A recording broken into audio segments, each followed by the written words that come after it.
Today is Tuesday, October 5th. We'll explain how the Biden administration is tackling two delicate issues, abortion and trade. At least one controversial policy is now changing. Also, the issue that kept top social media apps offline for hours in what's thought to be Facebook's most widespread outage ever. Plus, why work in Hollywood could soon come to a sudden stop. Which two star athletes made history this week, and the Star Trek actor who plans to go to space in real life. Welcome to The Newsworthy. All the day's news in around 10 minutes. Fast, fair, fun, and on the go. I'm Erica Mandy. Thanks so much for being here. You ready? Let's do this. President Biden is changing one rule put in place during the Trump presidency and keeping another. Let's start with the one that's getting reversed. It could mean more people will be able to access abortions. Under former President Trump, organizations that got taxpayer dollars from a federal family planning fund could not refer patients for the procedure. Already before that policy, clinics were not allowed to use the government money to pay for actual abortions. But Trump made it so the clinics could not even send their patients somewhere else for them either. At the time, some conservative groups praised Trump, saying taxpayer money should not help abortions happen at all, even indirectly. But women's groups called the Trump policy a gag rule, and medical organizations said it violated the relationship between clinics and patients. So a lot of health centers just decided to stop getting that funding from the federal government instead of having to comply with the new rule. Well, the rule is now changing again. The clinics getting money still cannot perform abortions, but they will be able to refer patients somewhere else.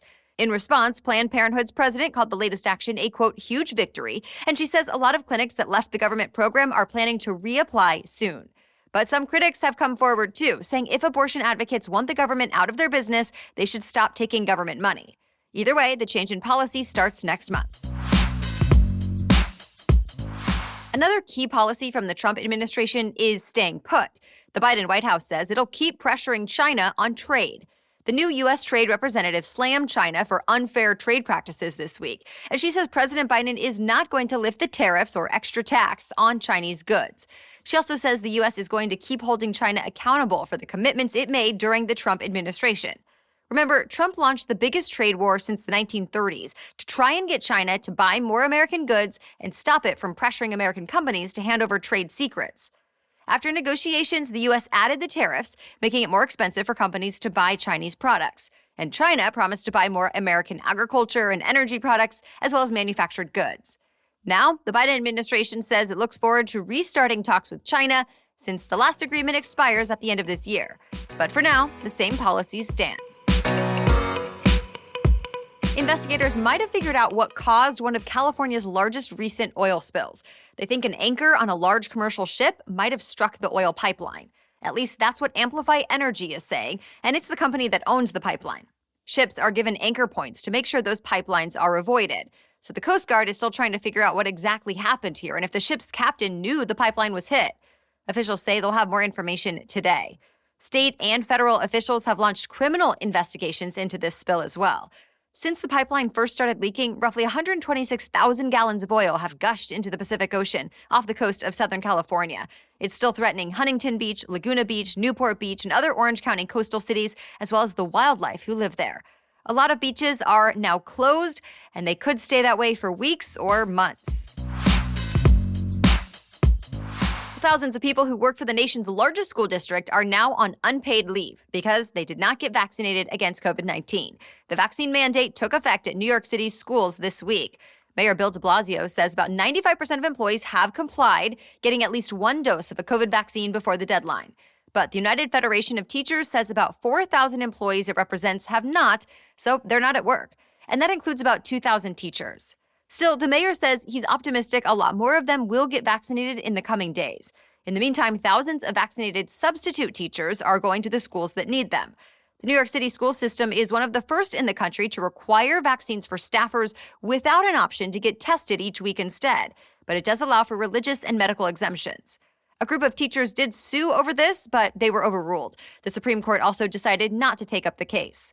A similar mandate is set to go into effect later this month in Los Angeles.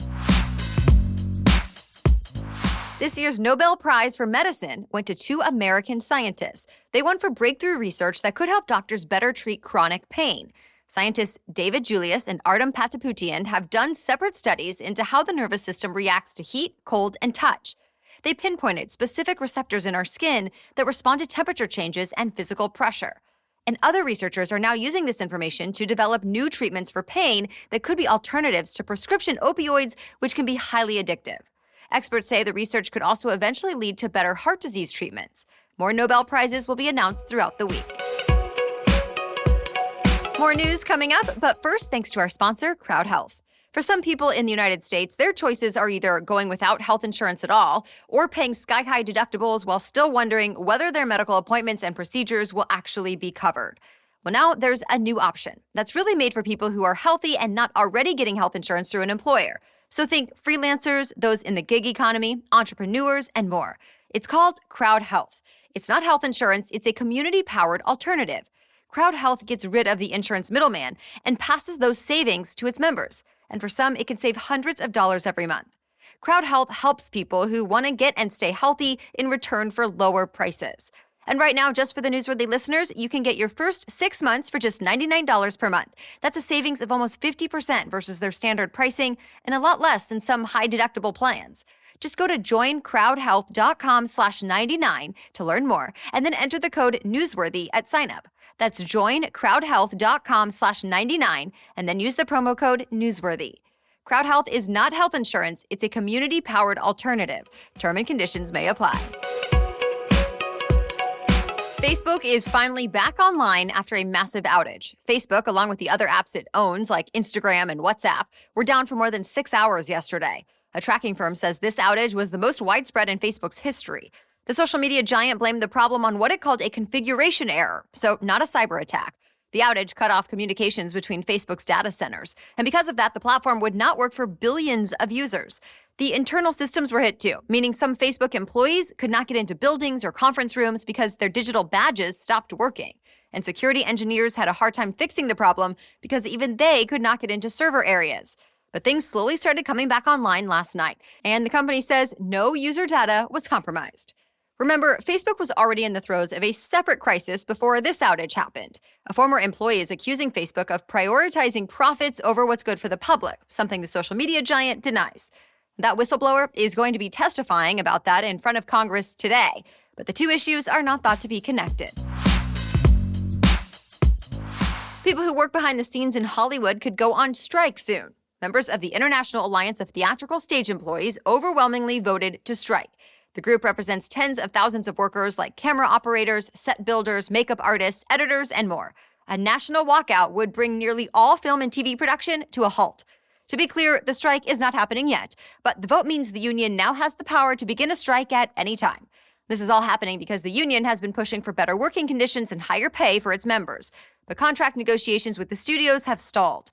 The union is especially concerned about streaming platforms. It says workers are paid less for projects on Netflix, Disney, Amazon, and more than they are when they work for more traditional media production companies. And the demand for new content has led to grueling production schedules. But the Alliance of Motion Picture and Television Producers, which represents streaming giants like Netflix, Hulu, and HBO Max, says it's offered a fair package that includes expanded rest breaks. But the workers' union rejected that offer. The two sides are expected to meet again this week, so stay tuned. Captain Kirk is going to space, for real this time, or at least the actor who played him on the original Star Trek. William Shatner will join a Blue Origin crew on a spaceflight next month. He's 90 years old, which will make him the oldest person to have ever flown to space. Remember, Blue Origin launched its first human spaceflight over the summer, with the company's founder, Jeff Bezos, and a few other people on board. This will be the second.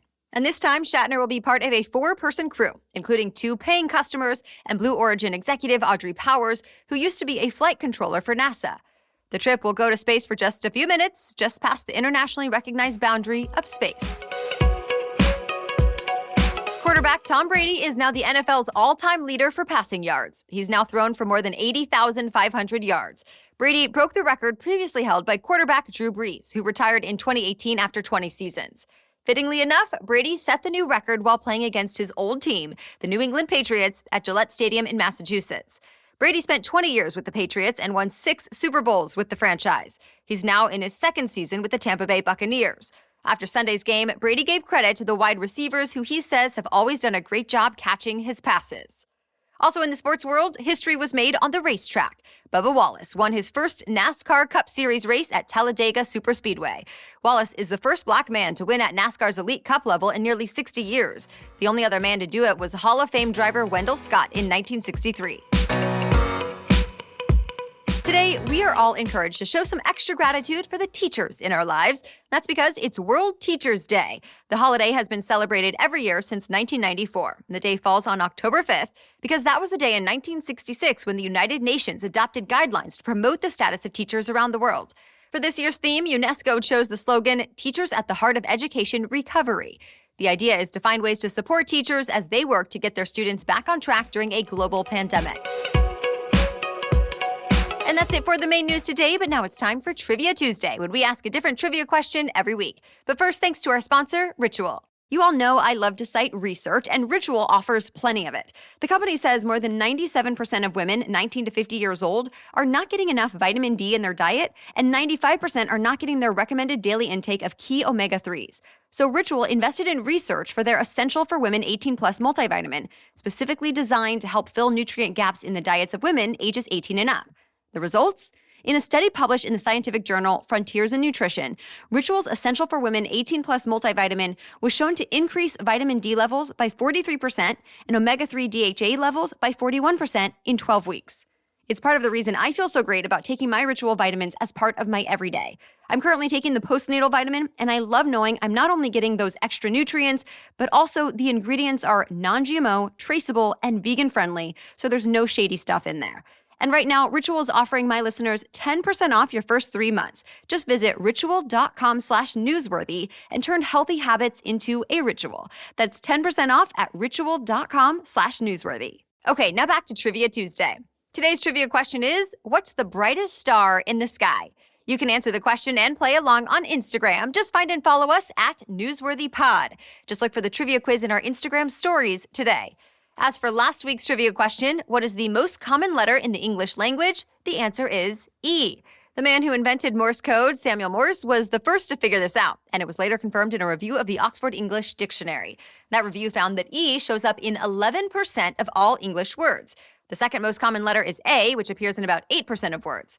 E's prevalence is no surprise when you stop to think about which words we use on a regular basis. The most used word in English is the. B is the most common verb, and E is in all of our major pronouns like he, she, me, and they.